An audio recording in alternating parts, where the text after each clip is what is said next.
With a playoff drought nearly spanning 2 decades, the Kings are currently the best team in California. The Kings have been the team to make fun of in the NBA for years, but right now, no one is laughing and the fans are excited. With the team sitting at the 7th seed with a 57 win percentage compared to the Clippers 56, Warriors 43, and Lakers all the way down at 28. But now, a lot of people are asking the question, how did this happen? Again, the Kings were the laughingstock of the NBA along with the Pistons for the longest time, and now all of a sudden they're dropping over 150 points in a game. Well, this is largely credited to the changes the front office and the coaches have made this season. During the offseason, the Kings made a lot of trades that at the time seemed questionable at best, trading away Tyrese Halliburton and Buddy Hield to get Domantas Sabonis. However, when looking at the numbers, this was a huge benefit to the team. In a previous episode of the podcast, I explained the issues with the Heat presented by adding Tyler Hero to the starting lineup.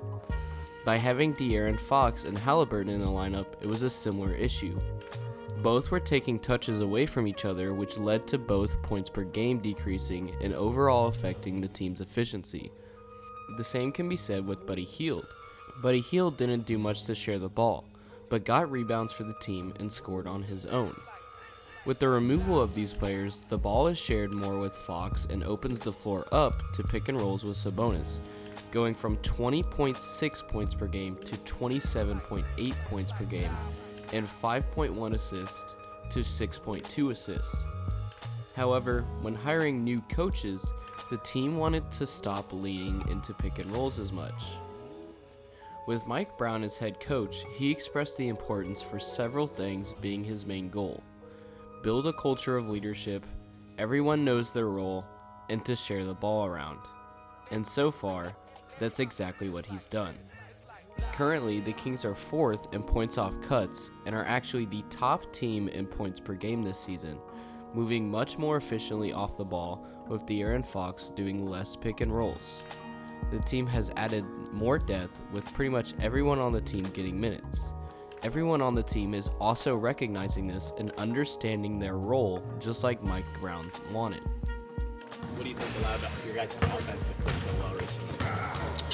Yeah, we're moving the ball, we're sharing it. I think the great thing about us, it feels like it's a lot of different guys that contributed over the last couple of games, and obviously Fox said really took us home last game, but I thought TD and Trey Lyles at home against the Cavs, and Chimezi coming in. There's been a lot of different guys that have contributed really good minutes for us, and obviously scored. It's been a different guy every game, and we really ran the same play for the last 6 minutes of that game. I think De'Aaron got his usual rest around that 7-minute mark, and Davion came in and we finally got some backdoor cuts in that game. We were able to hit a couple shots late, but it was a play that was working for us. In this interview, Kevin Huerter also explains that the wins can be contributed to a different teammate every night. This also has a large impact on their success. Again, it has to deal with team chemistry and everybody being even on the team. When it comes to defense, the strategy for the Bucks is to lock down Giannis. The strategy with the 76ers is to lock down Embiid. The Hawks lock down Trae Young or DeJounte Murray. The Nuggets lock down Jokic, and so on. The Kings have been known to not really have many all-stars or superstars, but that's what makes them great.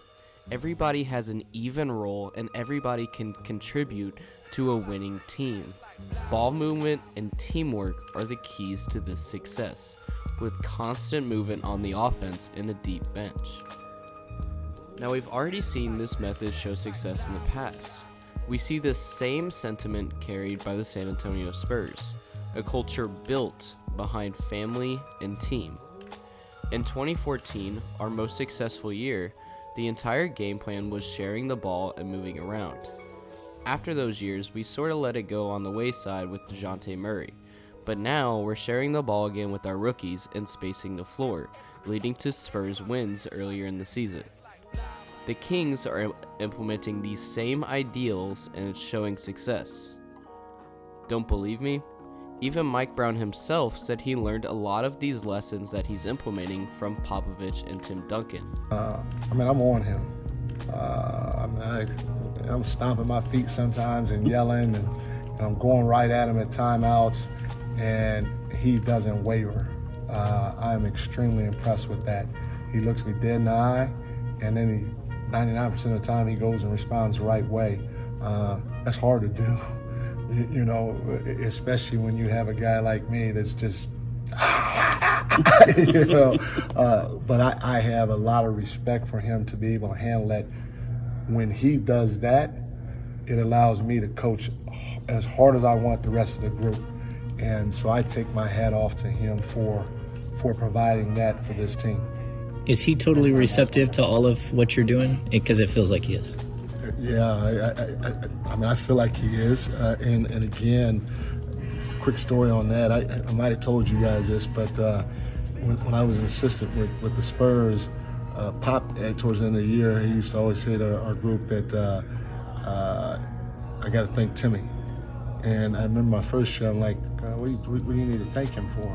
And he goes, I got to thank him for allowing me to coach him. And I didn't really understand what that, I didn't understand what that meant back then. And over time, you know, just talking to him more, what it is, hey, Tim's a superstar. And Pop was a younger coach at the time. He wasn't as established. And Pop used to coach Tim hard. I mean, really hard. And at the end of the day, if Tim did not want to listen, or if Tim got upset or pissed at the way that Pop was coaching him and said, screw him, maybe Pop's not here today. Because I'm sure 99.9, if not 100% of owners would take Tim Duncan over Greg Popovich after Pop's only been coaching for 2 or 3 years, you know? And so it's the same thing with Foxy. You know, I am coaching him hard, and he is responding in the best possible way. I don't know what he could do to be better for him to grow, but just as importantly for our whole team to grow. And that is huge when you have your leader, one of your leaders, one of your best player, if not the best player, respond to hard coaching the way that he is.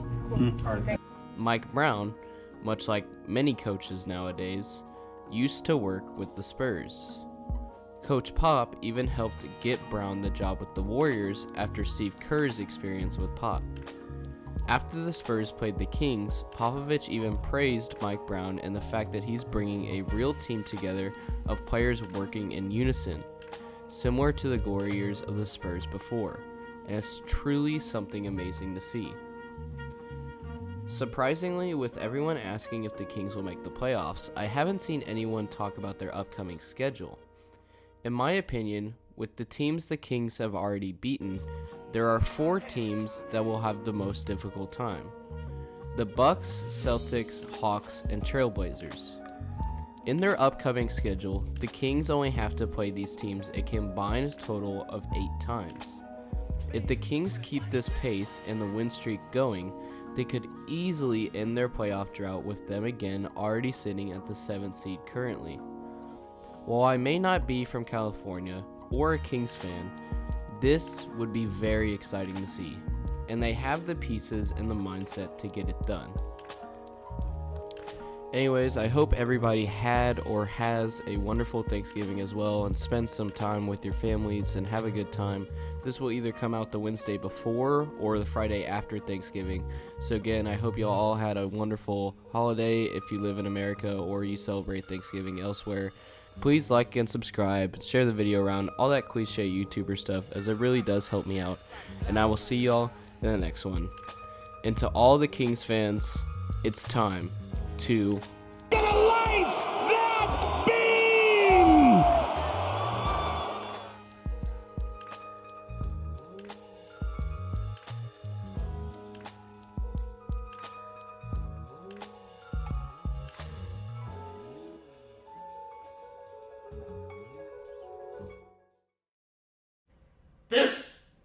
This is not okay. This needs to stop now.